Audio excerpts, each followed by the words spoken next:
ಗುರುಗಳು ಅವರು ಬ್ರಹ್ಮ ಋಷಿಗಳನ್ನ ಅವ್ರ ಕಡೆ ಉಪದೇಶ ತಗೊಂಡಿದ್ರು. ಏನೋ ಮಾಧವನ ಪ್ರಭುದೇವರು ಏನ್ ಹೇಳ್ತಿದ್ರಂದ್ರ ನಂದೇಶ್ವರ ಮನ್ಯಾಗ ಅವ್ರ ಕಡೆ ಹೋಗಿ ಉಪದೇಶ ತಗೊಳ್ಳಿ, ನಾವು ಉಪದೇಶ ಕೊಡೋಲ್ಲ, ಅವ್ರ ಕಡೆ ಹೋಗಿ ಉಪದೇಶ ತಗೊಂಡು ಮಾಧವನ ಪ್ರಭುದೇವರು ಹೇಳ್ತಿದ್ರು.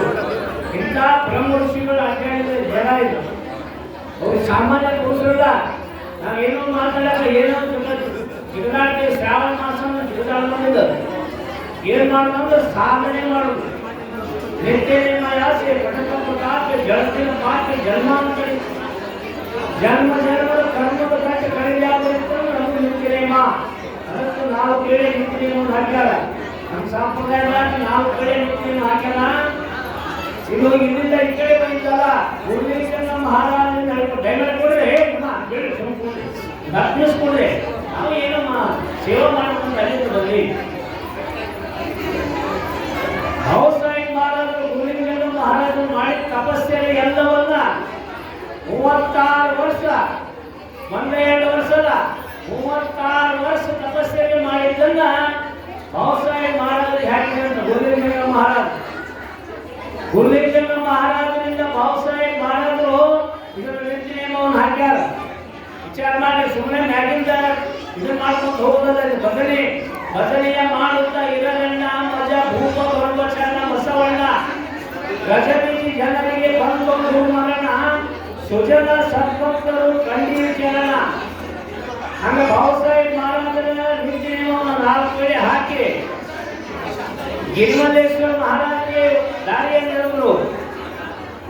ಗಿರಿಮಲ್ಲೇಶ್ವರ ಮಹಾರಾಜರಿಂದ ಬಾಳಕೃಷ್ಣ ಮಹಾರಾಜರು, ಸಂಗಯ್ಯಪ್ಪನವರು, ಮಾಧವಾನಂದ ಪ್ರಭುಜಿಯವರು, ಕರ್ಮೇಶ್ವರ ಮಹಾರಾಜರು ಗಂಟು ಗುಂಪು ತಯಾರು ಮಾಡಿದ್ರು. ಗಿರಿಮಲ್ಲೇಶ್ವರ ಮಹಾರಾಜರ ಪರಮ ಶಿಷ್ಯರೆಲ್ಲರೂ. ಅದರೊಳಗೆ ಬಾಳಕೃಷ್ಣ ಮಹಾರಾಜರನ್ನ ಈ ಮಗ ಕರ್ಕೊಂಡು ಬಂದವರು ಯಾರಂತ ಕೇಳಿದ್ರೆ ಮಾಧವಾನಂದ ಪ್ರಭುಜಿಯವರು. ನೆನಪಿರಲಿ ಎಲ್ಲರಿಗೂ. ಕಲ್ಮೇಶ್ವರ ಮಹಾರಾಜರು, ಮಾಧವಾನಂದ ಪ್ರಭುಜಿಯವರು ಬಾಲಕೃಷ್ಣ ಮಹಾರಾಜರನ್ನ ನಮ್ಮ ಕರ್ನಾಟಕಕ್ಕೆ ಕರ್ಕೊಂಡು ಬಂದು ಎಲ್ಲರಿಗೆ ಕಲಾ ಸಮಾಜದಲ್ಲಿ ಉದ್ದೇಶವನ್ನು ಕೊಡಿಸ್ಯಾರ. ಪುಣ್ಯಾತ್ಮರೇ, ಸುಮ್ಮನೆ ಸಂಪ್ರದಾಯ ಸುಮ್ಮನೆ ಹೇಳಿ ಮತ್ತೊಂದು ಮಾಡಿ ಮುಂದೊಂದು ಮಾಡಿ ಹೋಗಲ್ಲ. ನೀನೇ ದೇವರನ್ನ ಗುಡಿ ಮುಂದಾಳ ಮಸೂದಿ ಚರ್ಚ್ಗಳನ್ನ ಹುಡುಕಬೇಡಿ. ನೀನೇ ದೇವರನಿದಿ. ಎಲ್ಲಿ ದೇವರನಿಪ್ಪ ಅಂತಂದ್ರೆ ಸದಾಕಾಲ ನಾಮಸ್ಮರಾವೇ ನಿರಂತರ ತೇಜಾನಾವೇ ಪುಣ್ಯ ಶರೀರ. ನಾಮಸ್ಮರಣೆಯನ್ನು ಯಾರು ಮಾಡ್ತಾರಲ್ಲ ಅವರು ಪುಣ್ಯಮಯ ಶರೀರ ಕಟ್ಟಿ, ಮಾಂಸದಿಂದ ಹೋಗಿ ಮಂತ್ರದಿಂದ ಕಟ್ಟಿ, ಅನುಸಹಿತ ಪರಬ್ರಹ್ಮ ಕಟ್ಟಿ, ಅದನ್ನ ನೀವು ತಿಳ್ಕೊ ಅಂತ ಹೇಳಿ. ಇದಕ್ಕೆ PhD ಮಾಡೋದು, ಮತ್ತೊಂದು ಮಾಡೋದು, ಮುಂದೊಂದು ಮಾಡೋದು ಬೇಕಾಗಿಲ್ಲ. ನಿತ್ಯನೇಮವನ್ನು ಮಾಡ್ಕೊತ ಧ್ಯಾನ ಯಾರು ಮಾಡ್ತಾರಲ್ಲ ಅವರೇ ಬಾಲಕೃಷ್ಣ ಮಹಾರಾಜ. ಅವರು ಸತ್ಯವಾಗಿ ಬಾಲಕೃಷ್ಣ ಮಹಾರಾಜರು ಏನು ಅಂತಂದ್ರೆ ಸದಾವಕಾಲ ಸ್ಮರಣೆ ಮಾಡಿ ಕುಂತಾಗ ನಿಂತ ಶಾಂತ ಹೋಗ್ತಾ ದಂತ ಕರಿತ ಕಾತಾ ಜೇವಿತ ಸುಖಿ ಹೋತ ನಾನಾ ಉಪಭೋಗ ಭೋಗಿತ ನಾಮ ವಿಶ್ವ ನಹಿ. ಸಂಪತ್ತು ಬರಲಿ, ವಿಪತ್ತು ಬರಲಿ, ಕಷ್ಟ ಬರಲಿ, ಕಾರ್ಕಣಿ ಬರಲಿ, ಮತ್ತೊಂದು ಬರಲಿ, ಮುಗಿದೊಂದು ಬರಲಿ, ಸದಾವಕಾಲ ಸ್ಮರಣೆ ಮಾಡ್ರಿ. ನೀವು ಸದಾಕಾಲ ಸ್ಮರಣೆ ಮಾಡಿದ್ರೆ ಅಂದ್ರೆ ನಿಮ್ಮೆಲ್ಲ ಪಾಪದ ಸುಟ್ಟೋಗ ಅಂತ ಹೇಳಿ. ಕೋಟಿ ಬ್ರಹ್ಮ ಹತ್ತ ಕವಿತಾ ದಂಡವನ್ನು ನಾವು ಹೇಳ್ತಾ ಇದ್ದೀವಿ ಭಜನೆ ಒಳಗೆ. ಕೋಟಿ ಬ್ರಹ್ಮ ಹತ್ಯೆ ಮಾಡಿದ ಪಾಪದ ಸುಟ್ಟು ಹೋಗಕ್ಕಂತ ನಿತ್ಯನೇಮದಿಂದ. ಅದರ ಸಲುವಾಗಿ ಇವರು ನೀವು ಯಾವ ಜಾತಿ ಅಲ್ಲ, ಕುಲ ಅಲ್ಲ, ಗೋತ್ರ ಅಲ್ಲ, ಸೂತ್ರ ಅಲ್ಲ, ಹೆಣ್ಣಲ್ಲ, ಗಂಡಲ್ಲ, ನೀವು ಯಾವ ಊರವರಲ್ಲ, ಶುದ್ಧ ಚೈತನ್ಯ ಆತ್ಮ ಸ್ವರೂಪ ನೀವದಿರಿ. ನೀವೇ ದೇವರದಿರಿ. ದೇವರನ್ನ ಕಾರಣ ಬಗ್ಗೆ ಯಾವಪ್ಪ ಅಂದ್ರೆ ಇವು ನಿತ್ಯನೇಮ. ಅದನ್ನು ಸಾಧನದ ಮುಖಾಂತರ ನೀವು ಮಾಡಿ ಸಾಧನೆ ಮಾಡಿ ಅಂತೇಳಿ ಸಾಧನ ಸಪ್ತಾಹ ಇದೆ. ಬಾಬಾಸಾಹೇಬ್ ಮಹಾರಾಜರು ಅವ್ರ ಕಾಲದ ಎಲ್ಲೇ ಇಂಚಿಗೇರಿ ಒಳಗ ಇದನ್ನ ನಿತ್ಯನೇಮವನ್ನು ಹಾಕಿ 9 ತಾಸು ಧ್ಯಾನ ಮಾಡಿಸ್ತಿದ್ರು.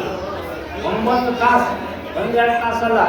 ನಾ ಮಧವಾನಂದ ಪ್ರಭುಜಿಯವರು ಮತ್ತು ಬಾಲಕೃಷ್ಣ ಮಹಾರಾಜ ಇದ್ದ ಕಾಲಕ್ಕೆ ನಾ ಇಂಚಿಗೇರಿಯಾಗ 1 ತಿಂಗಳು ಇರುತ್ತೆ ಶ್ರಾವಣ ಮಾಸದಾಗ. ಅಲ್ಲಿದ್ರೆ ಬರೇ ಧ್ಯಾನ, ಮತ್ತೆ ಬೇರೆ ಏನಿಲ್ಲ. ಸಾಧು ಇಲ್ಲ, ನಂದು ಇಲ್ಲ, ಹಾಕೋದಿಲ್ಲ, ತೆಗೆದಿಲ್ಲ, ಕೊಡೋದಿಲ್ಲ, ತಗೊಳ್ಳೋದಿಲ್ಲ. ಬರೇ ಧ್ಯಾನ. ಈ ಧ್ಯಾನ ಮಾಡಿ ಏನ್ ಮಾಡಿದ್ರು ಅಂದ್ರೆ ಆ ಧ್ಯಾನದ ಪ್ರಭಾವ ಶಕ್ತಿಯನ್ನ ನಿಮಗೆ ನಮಗೆಲ್ಲ ಹಂಚಾರ ಭಾಳ ಕಷ್ಟ ಮಾಡಾರ. ಅವೇನು ಸಾಮಾನ್ಯ ಪುರುಷರಲ್ಲ ಅವರು. ಅಂಥವ್ರ ಆಶೀರ್ವಾದ ನಮಗೆಲ್ಲರಿಗೆ ಆಗೈತಪ್ಪ ಅಂದಾಗ ನಾವೆಲ್ಲರೂ ಧನ್ಯರು. ಧನ್ಯವೋ ಪ್ರದಕ್ಷಿಣ ಸದ್ಗುರು ರಾಯಾಚಿ, ಧನ್ಯವೋ ಪ್ರದಕ್ಷಿಣ ಶ್ರೀ ಗುರು ರಾಯಾಚಿ. ಐದಿನ ಧನ್ಯ ಹೋಗಲ್ಲ, ಧನ್ಯವೋ ಭ್ರಷ್ಟ ಅಂತ ರಾಮದಾಸ್ ಮಹಾರಾಜ್ ಹೇಳ್ತಾರೆ, ದಾಸ್ ಹೋಗ್ತಾರೆ. ಮತ್ತು ಧನ್ಯ ಆಗೋದು ಇಟ್ಕೊಂಡು ಬರೀ ಜಾತ್ರೆ ಮತ್ತೊಂದು ಮೂರು ಮಾಡಿದೀವಿ. ಇಲ್ಲಿ ಭಜನೆಯಾಗ ಆನಂದ ಐತೆ ಅಂತ ಹೇಳ್ತಾರೆ. ಭಜನೆ ಜೊತೆಗೆ ನಾಮಸ್ಮರಣೆ ಮಾಡಿ ಮನೆಯ ಕೆಲಸದ ಕೂಡ ಇದೊಂದು ಕೆಲಸ ಕೃಷ್ಣ ಅನ್ನಬಾರದೆ. ಮಕ್ಕಳಿಗೆ ಮನೆ ಹಾಲು ಕುಡಿಸುವಾಗ ಕೃಷ್ಣ ಅನ್ನಬಾರದೆ, ರೊಟ್ಟಿ ಮಾಡುವಾಗ ಕೃಷ್ಣ ಅನ್ನಬಾರದೆ, ಹುಳ್ಳು ಹೊಡೆಯುವಾಗ ಕೃಷ್ಣ ಅನ್ನಬಾರದೆ, ಕಸ ಹೊಡೆಯುವಾಗ ಕೃಷ್ಣ ಅನ್ನಬಾರದೆ, ಮಕ್ಕಳಿಗೆ ಹಾಲು ಕುಡಿಸುವಾಗ ಕೃಷ್ಣ ಅನ್ನಬಾರದೆ. ಕೃಷ್ಣನ ನೆನೆದರೆ ಕಷ್ಟ ಒಂದಿಲ್ಲ. ಬಾಳಕೃಷ್ಣ ಮಹಾರಾಜ ಜಯ ಅಂತಂದ್ರೆ ಸಾಕಾಗೈತಿ. ಹೋಗುವಾಗ ಬರುವಾಗ ಕುಂತಾಗ ನಿಂತಾಗ ಅವ್ರ ಆಶೀರ್ವಾದ ಆಗೈತೆ ಅಂದಮೇಲೆ ನಾವು ಯಾಕೆ ಬಿಡಬೇಕು? ಅದನ್ನ ಎದ್ರ ಸಲುವಾಗಿ ಬಿಡಬೇಕು, ಎದ್ರ ಸಲುವಾಗಿ ಮರಿಬೇಕು. ಮತ್ತು ಬಾಳಕೃಷ್ಣ ಮಹಾರಾಜರು ಈ ಕಲಾ ಸಮಾಜಕ್ಕೆ ಅಷ್ಟ ಅಂತ ತಿಳ್ಕೊಬೇಡಿ ದಯಮಾಡಿ. ಇಡೀ ವಿಶ್ವಕ್ಕೆ ಅವರ ಗುರುಗಳು, ಇಡೀ ವಿಶ್ವಕ್ಕೆ ಗುರುಗಳು. ಒಂದೇ ಎರಡಕ್ಕ ಅಲ್ಲ, ಇಡೀ ವಿಶ್ವವೇ ನನ್ನ ಮನೆ ಅಂದವರು, ಮಾನವ ಕುಲವೇ ನನ್ನ ಕುಟುಂಬ ಅಂದವರು. ಇವನಾರವ ಎಂದೆನಿಸದಿರಯ್ಯ, ಇವ ನಮ್ಮವನೆಂದೆನಿಸಯ್ಯ, ಕೂಡಲ ಸಂಗಮ ದೇವ ನಿಮ್ಮ ಮನೆಯ ಮಗನೆಂದೆನಿಸಯ್ಯ ಅಂದವರು ಬಾಲಕೃಷ್ಣ ಮಹಾರಾಜ. ಜೀವಂತ ನೋಡಿ ಆಶೀರ್ವಾದ ಆಗೈತಿ. ಅವ್ರ ದರ್ಶನ ಸ್ಪರ್ಶನ ಸಂಭಾಷಣೆ ಆಗೈತಿ. ನನ್ನ ಜನ್ಮ ಭಾವನೆ ಆಗೈತಿ. ಕೃಷ್ಣ ಮಹಾರಾಜ್ ಕಿ ಜೈ. 1 ವರ್ಷದ 40 ವರ್ಷದಿಂದ ಕನ್ಯಾಕುಮಾರಿಯಿಂದ ಹಿಡಿದು